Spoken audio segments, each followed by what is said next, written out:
to the elbow, back down, knee to the elbow again, but straight up, knee to elbow sideways, knee to elbow for back and chest.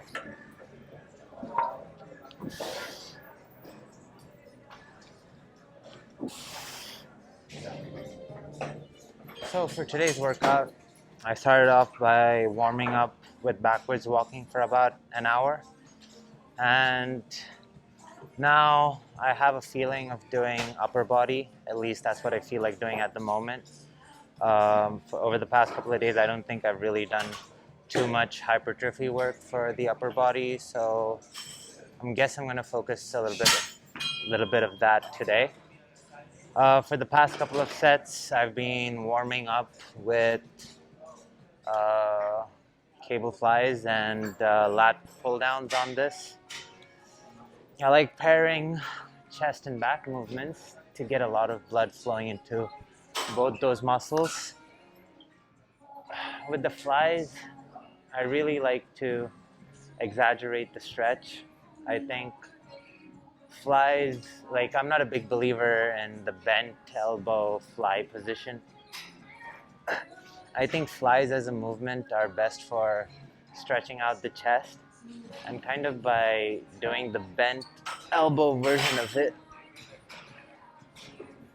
I think you're missing out on the stretching gains of the chest. I think doing really wide flies and stretching out the upper pecs is good for having a really wide chest. And maybe, I don't know how true this is, but at least personally, the way I think about chest is there's probably two concepts to it. One is the width, and then the other is the actual thickness. I think the thickness of it can come from like all the presses, the push-ups and stuff like that. But the width, I think, comes from doing flies, pullovers, and things like that almost feel like you're pulling out the muscles and expanding the rib cage. Then I'm supersetting that with pull downs. So having the weight come from behind me so that it's pulling me back, so that I find that pulling at this angle kind of gives me a stretch serratus throughout.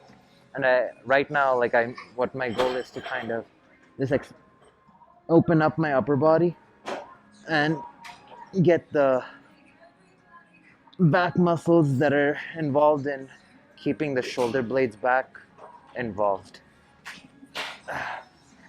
or activated.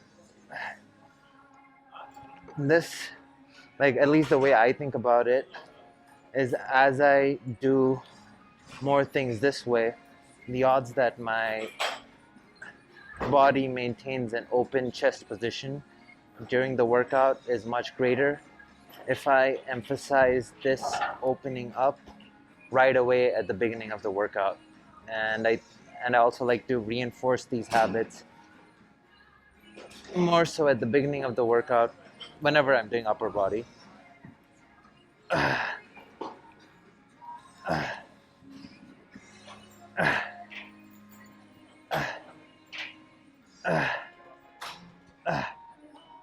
Yeah, whenever I'm doing upper body, I don't know, it just makes me feel good before I get into some actual pressing and stuff like that. But anyway, that's a little rant plus warm up.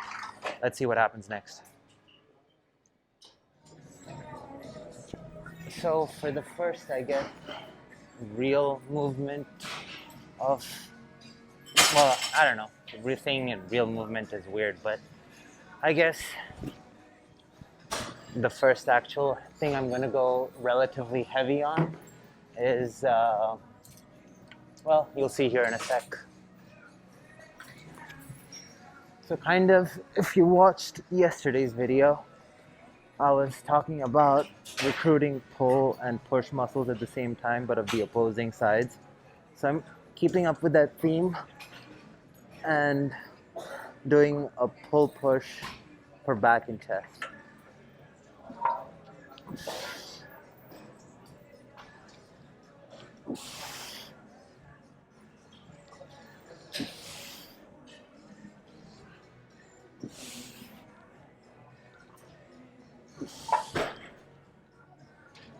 The way this feels on the core and the overall body is pretty interesting. It feels like your body is almost meant to perform that motion, but since I haven't really done much of it ever, it feels difficult to perform. I don't know. I don't know if that makes sense. Like, performing the movement feels super natural, the pull and the push. But since I haven't really done it ever, it's giving an interesting feeling of like muscle recruitment.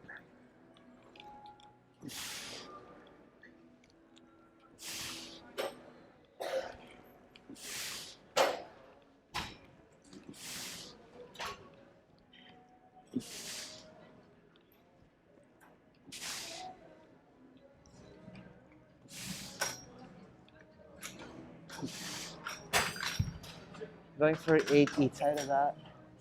Probably do, that was my second set, probably might do 5, maybe more, and then explore different angles after that. So on the next exercise, I'm trying to isolate my back a little bit more. And with most movements, even like the seated row, you usually get a little bit of momentum. So I'm trying to take the ability to use other muscles out of the equation by laying down flat on the Bosu ball.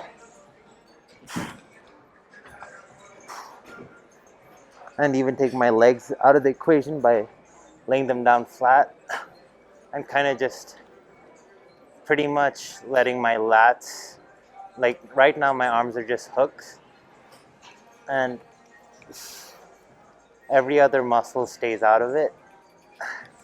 And you're able to focus exclusively on a lat contraction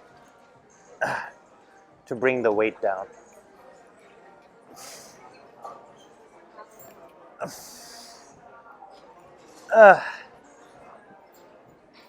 Going for about 10 each side of this, and when I'm doing it, I'm really focusing on contracting kind of like the lower lats that are kind of, I guess, on the side of the stomach almost.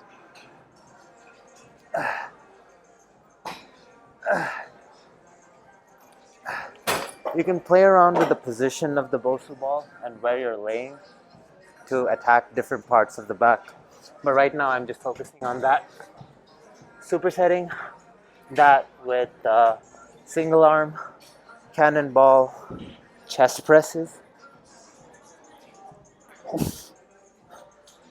I like using the cannonball grip for pretty much all presses with the kettlebell.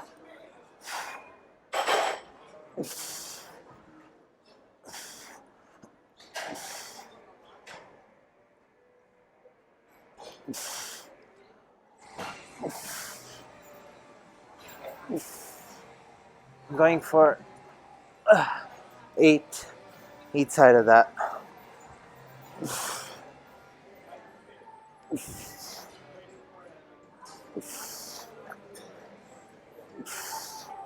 But really focusing on full range of motion of the chest and the shoulder joint. Letting my elbow touch the floor on each rep.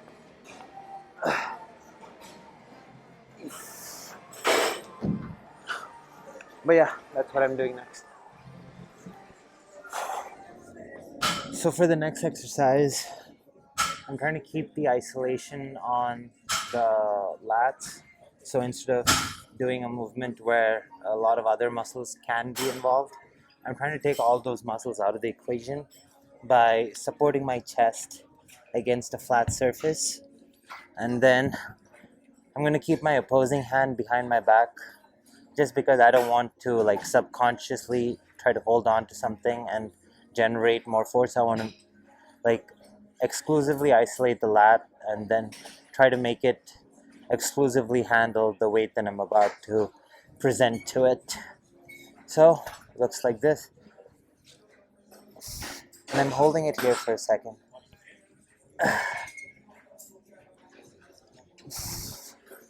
So it's essentially a one-handed seal row, but not exactly. I don't know, I think in a seal row you have to keep your legs flat too. Here, I'm trying to mimic that same thing, but just having my chest supported.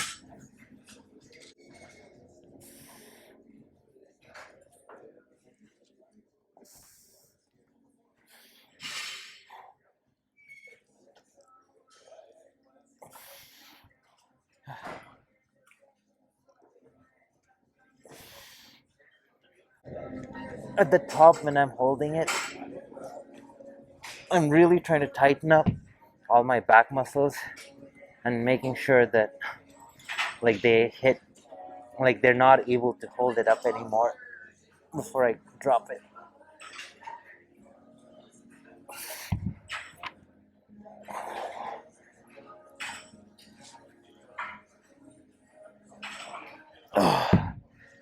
Switching hands, going for about 10 each side.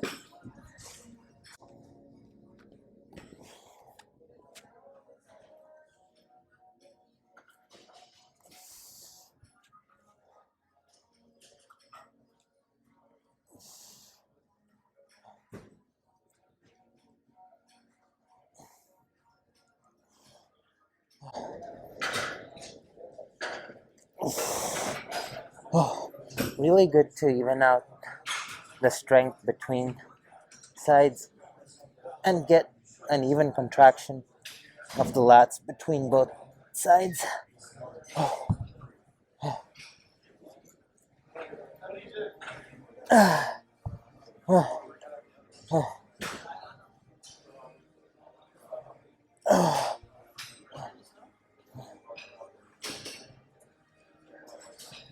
oh, oh.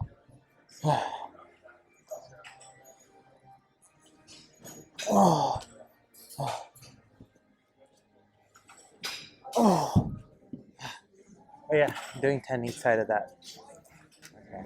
So the next exercise that I'm doing is it's called the Cuban Press. So it's good for shoulder mobility and I guess I wouldn't necessarily say strength, but there are like muscles in the back of your back. I think it's the trap three that's responsible for like helping keep your back kind of like that. And so I'm trying to train that by doing it. So here's what that looks like. So I'm having my chest supported as in the previous movement, retracting my shoulder blades back and doing like a row with the rear delts, twisting the arm, pressing forward and slowly bringing it down. Then slowly raising it up, coming back and reversing that motion. So I'm gonna try and get as many of these as possible. I'm gonna try and get 5. But you should feel a really good burn in your shoulders and mid back area. I believe it's called the trap 3. There are 3 trap muscles, one, and everybody kind of thinks of the one that inserts at the base of your neck. But there's also like 2 other layers of it, and this hits the 3rd layer. But now's not the time for an anatomy lesson. This is way, like, I'm only using 5 pounds and it's like super hard.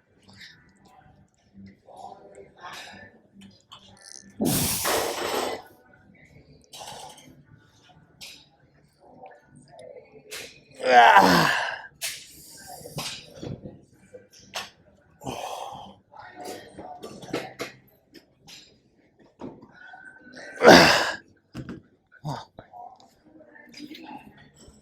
yeah, that's what I'm doing next. Every morning, 8 a.m., there will be a video. Yeah, that's the time I check. So, the next exercise that I'm doing are cable good mornings. So I was doing some back mobility, back and shoulder mobility, and since the whole body kind of works as a chain, uh, loosening up my lower back too should help with overall just the body's mobility. Anyway, here's what that looks like.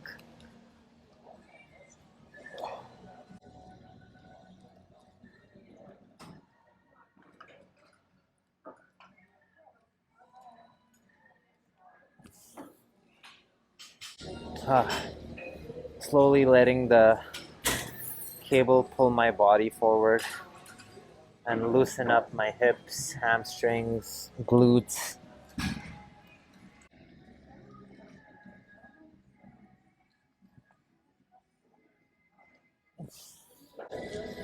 Uh, I like finishing my workouts with, I don't know, I say that, but then I start my workout sometimes with mobility stuff too. I just like to have some mobility in my workouts every day. Makes me feel a lot more loose and happy when I'm home.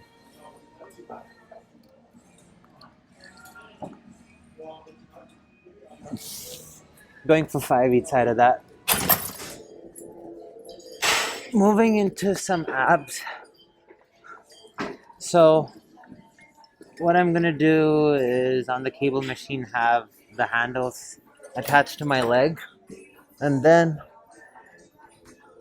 start halfway and then alternate knees to chest.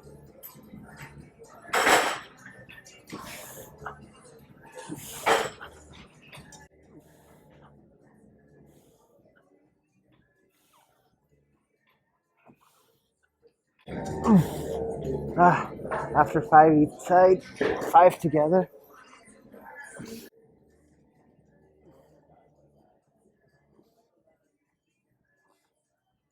And then after 5 together, one leg on the floor, 5 each side.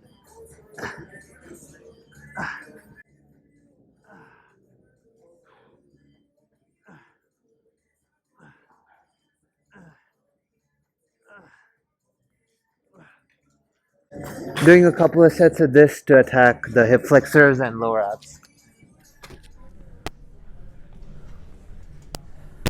So, for the next ab exercise,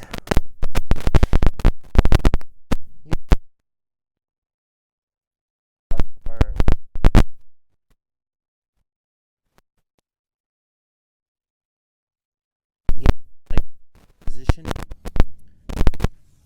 trying to get my knee to the elbow, back down, knee to the elbow again, but straight up, knee to elbow sideways, knee to elbow up down.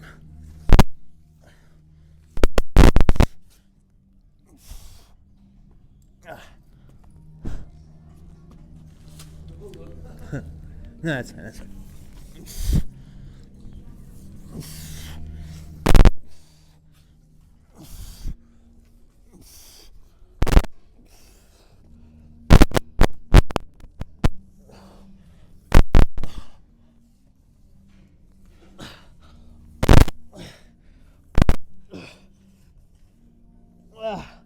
And you pretty much try to hit failure. Going sideways hits the obliques. Going up and down will hit the hip flexors and the lower abs.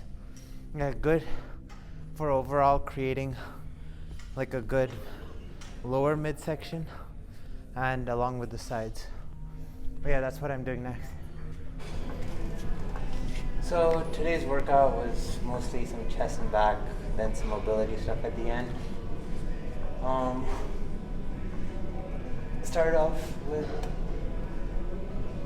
backwards walking to get warmed up, and then I think pretty much everything else was recorded.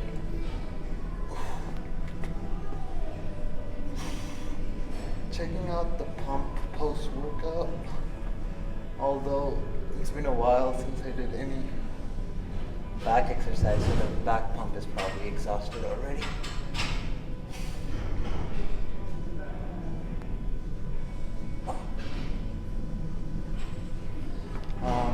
But yeah, not looking too shabby.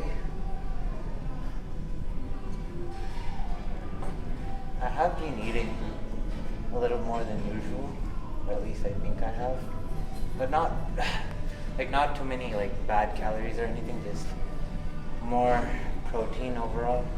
I'm trying to see if that has an effect on how my body looks on a day-to-day basis. But yeah, that's all for today's video. See you all tomorrow.